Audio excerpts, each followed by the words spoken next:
خاتم تائی کی بیٹی نبی پاک صلی اللہ علیہ وسلم کے صحابہ کے قبضے میں آ گئی۔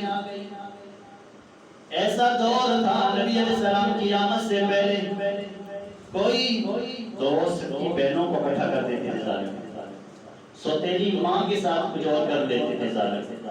جہالت جو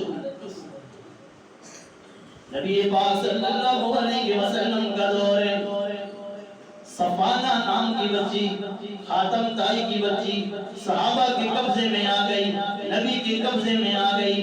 نبی علیہ السلام نے 10 صحابہ کو امانت کے طور پہ حوالے کی کہ صفانہ کو خاتم تائی کے گھر میں پہنچا دو، اپنے گھر میں پہنچا دو۔ اس بچی کو 10 صحابہ لے کے چلتے گئے۔ جس وقت دروازے سے اندر ہوتی ہے، عدی نام کا بھائی تلوار سے نکلتا ہے، کہتا ہے صفانہ تو داغدار ہو گئی ہے، گھر سے بے داغ نکلی تھی اب داغدار نظر آ رہی ہے۔ دور ہی خراب تھا، وہ خود بھی خراب تھے، نظام بھی خراب تھا، انہوں نے غلط سوچا۔ اللہ صفانہ کے درجے بلند فرمائے۔ میری بات سب کو سمجھ آ رہی ہے؟ صفانہ کا جملہ یاد رکھنا۔